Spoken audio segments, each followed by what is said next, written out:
नमस्कार विद्यार्थी मित्रांनो, या लेक्चर मध्ये आपण बघणार आहोत प्रॅक्टिस सेट 2.1 मधला क्वेश्चन 5. चला क्वेश्चन 5 काय आहे बघूया. काय म्हणतं, find K if x equal to 3 is a root of equation kx square minus 10x plus 3 equal to 0. म्हणजे की हे क्वाड्रॅटिक इक्वेशन दिलेलं आहे आपल्याला आणि 3 त्याचा रूट आहे असं सांगितलेलं आहे. रूट आहे म्हणजे की हे इक्वेशनला हे 3 सॅटिस्फाय करणार.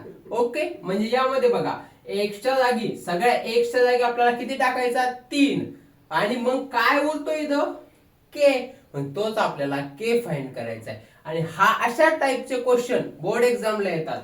इथं इक्वेशन काय वेगळं राहील, इथं व्हॅल्यू काय वेगळ्या राहील आणि ह्या एक्सच्या जागी पण काय वेगळ्या राहील, पण फाइंड के किंवा एम किंवा ह्या इथं जागी असा दिलेलं असतं ते येतं फाइंड द व्हॅल्यू ऑफ के. चला बघूया. सगळ्यात पहिले काय करू आपण, हे जे 3 आहेत त्याला ह्या इक्वेशन मध्ये पुट करून घेऊ. Put x equal to 3. आणि का पुट करतोय, हा x ऑलरेडी सांगितलेला आहे रूट आहे ह्या इक्वेशनचा आणि ते त्या इक्वेशनला सॅटिस्फाय करणार म्हणजे इक्वल टू 0 येणार.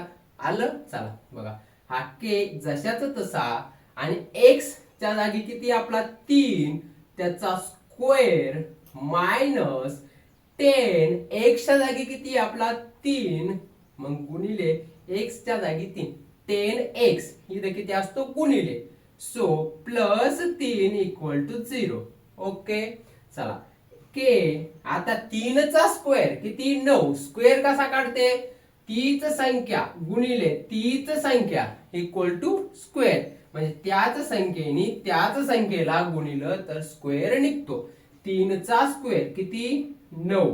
आता असं लिहिण्यापेक्षा मी काय करतो, हे पुढे लिहितो 9 आणि मग के दिसायला व्यवस्थित दिसतं म्हणून बाकी काही नाही. मायनस मायनस 10 इंटू 3 किती 30 plus 3 equal to 0. Okay, 9k equal to 30 मधून 3 गेले तर असे असेल तर ह्यावेळेस बघा एक मायनस प्लस आहे. सगळ्यात पहिले काय करायचं, मोठ्या संख्येतून लहान संख्या मायनस करायची. मोठी संख्या किती आहे 30, लहान संख्या किती आहे 3, बाकी सगळं विसरून जा. पहिले डायरेक्ट मोठ्या संख्येतून लहान संख्या मायनस केली, आलं किती 27. आता राहिलं 27 प्लस येणार का मायनस येणार. मोठी संख्या कोणती आहे 30, तिचं साइन किती आहे मायनस म्हणून हे किती येणार मायनस 27. आलं मायनस 27. जिथं प्लस असेल मायनस असं जर तुम्हाला दिलं एक संख्या मायनस एक संख्या प्लस.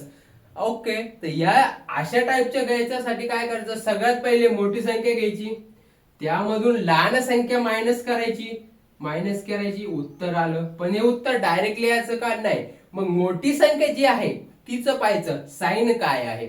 मोठ्या संख्येला प्लस असेल ते किती येणार प्लस, मोठ्या संख्येला जर कधी मायनस चिन्ह असेल तर किती येणार मायनस 27. आलं. चला मायनस 27 आलं. काय आहे, या छोट्या छोट्या गोष्टी आपल्या कॅल्क्युलेशन मध्ये गडबड करतात आणि एक स्टेप चुकली तर पूर्ण उत्तर चुकतं. ओके, चला इथं जर तुमचं प्लस 27 आलं तर इकडे गेल्यावर ते मायनस होणार, मग ते -3 व्हॅल्यू येणार आणि इकडे आपली के ची व्हॅल्यू +3 येते. ओके, कळलंय तुम्हाला. एक छोटी मिस्टेक सर्व आपलं गणित बिघडून टाकतं. 9k आता हा -27 आहे, इकडे गेल्यावर काय होणार +27. सो के इक्वल टू किती येणार 27. आपण हा 9 गुणिले मध्ये इकडे गेल्यावर काय होणार भागिले मध्ये. 9 1 9 9 3 27 3 च्या पाड्यात 9 3 27 9 च्या पाड्यात आहे. सो के इक्वल टू 3 के किती भेटला आपल्याला 3. आणि तुम्ही इथं लिहा आता. So value of K is 3. आलं लक्षात आलं. चला आता हे किती मार्काला 2 मार्काला येतं किंवा 1 मार्काला येतं, पण शक्यतो 2 मार्काला हे के व्हॅल्यू बेस्ड क्वेश्चन येतो. फिक्स येतो म्हणजे येतोच. ओके, किंवा ऍक्टिव्हिटी फॉर्म मध्ये येतो किंवा असा नॉर्मल येतो, पण फिक्स बोर्ड एक्झामला राहतो. सो एकदा बघून घ्या कसं मी सॉल्व्ह केलं, कसं टर्मिनॉलॉजी वापरली आणि आणखीन याच्यावरची क्वेश्चन आपण प्रॅक्टिस करणार आहोत. पण क्वेश्चन 6 काय म्हणतोय, काय 1 of the root of equation 5m² plus 2m plus k equal to 0 is minus 7 upon 5. Complete the following activity to find the value of k. हे एक इक्वेशन दिलेलं आहे आणि त्याचं एक रूट मायनस 7/5 असं सांगितलेलं आहे त्यांनी. तर त्यांचं म्हणणं आहे हा k ची व्हॅल्यू काढा. चला सगळ्यात पहिले काय दिलेलं आहे ही ऍक्टिव्हिटी फॉर्म मध्ये, त्याला सॉल्व्ह करू आपण.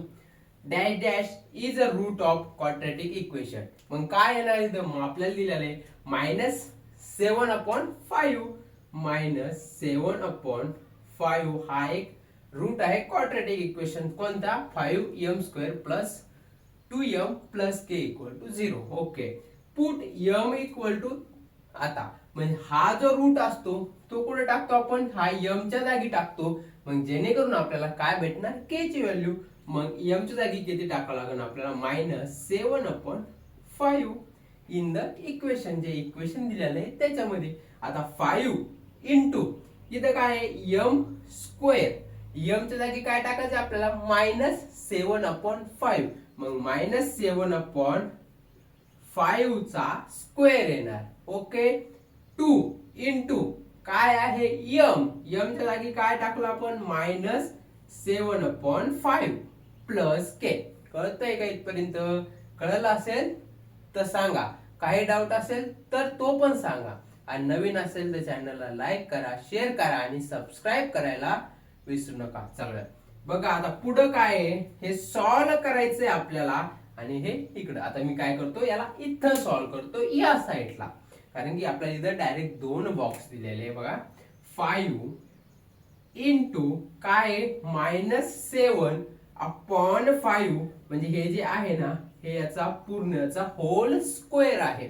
तर मग अशा वेळेस काय घ्यायचं, वरच्याचा पण स्क्वेअर आणि खालच्याचा पण स्क्वेअर. 7चा स्क्वेअर मायनस 7चा स्क्वेअर किती येणार, 49 ना. आणि खाली किती आहे 5, 5चा स्क्वेअर किती येणार 25. मग काय आहे प्लस 2 काय आहे इंटू मायनस 7/5. आता मला सांगा हा 2 इंटू मायनस 7 किती येणार, 7 दुने 14 आणि प्लस इंटू मायनस किती येणार, मायनस. सो किती येणार मायनस 14 आणि खाली किती 5 प्लस पुढं काय आहे k, प्लस पुढं काय k इक्वल टू 0. जसेच तसं आलं. हा 5 इंटू 5 कटला, कॅन्सल झाला. आता खाली राहिला 49/5 minus 14/5 plus k equal to 0. आता जे खालची संख्या बघा दोन्ही सेम आहे, मग डायरेक्ट वरच्याची काय करणार, सबट्रॅक्शन. कारण की इथं सबट्रॅक्शन सांगितलेलं आहे. 49 मधून 14 गेले किती येतं, 49 मधून 10 गेले 39, 39 मधून 4 गेले किती 35. 35/5 हे कॅल्क्युलेशन करण्याची माझी पद्धत आहे, तुम्ही कसं करता बघा. आता 9तून 4 गेले 5, 4तून 1 गेला 3, असं पण येतं. Plus k equal to 0. 5 1 5, 5 7 35, 7 plus k equal to 0. हे सगळं आपण सॉल्व्ह करून घेतलं. आता मला सांगा ह्या बॉक्स मध्ये काय येणार, काय येणार ह्या बॉक्स मध्ये बघा. ह्या दोघाला सॉल्व्ह करून जे येतं ते ह्या बॉक्स मध्ये येणार. ह्या दोघाला सॉल्व्ह करून काय आलंय 49/5. 49/5 प्लस किती मायनस 14/5. ह्या दोघाला सॉल्व्ह करून ह्या दोघाला आणि प्लस k जसंच तसा. ओके, आता ह्या दोघांचं काय येतंय, ह्या दोघांना सॉल्व्ह करून काय येतंय बघा. 35/7 35/5 35/5 आणि यालाच कट केलं किती येते 7. सो इथं किती येणार फायनली, फक्त किती येणार 7. आलं लक्षात. ह्या दोघांना सॉल्व्ह करून इथं प्लस जशाच तसं, ह्या दोघांना सॉल्व्ह करून इथं प्लस k जशाच तसा. मग आता ह्या दोघांना सॉल्व्ह करून काय आला 7 प्लस k जशाच तसा इक्वल टू 0. आता k इथं आहे, हा 7 इकडे गेल्यावर काय होणार मायनस. सो k ची व्हॅल्यू किती आली आपल्याला -7. ऍक्टिव्हिटी सॉल्व्ह झाली आपली पूर्णपणे.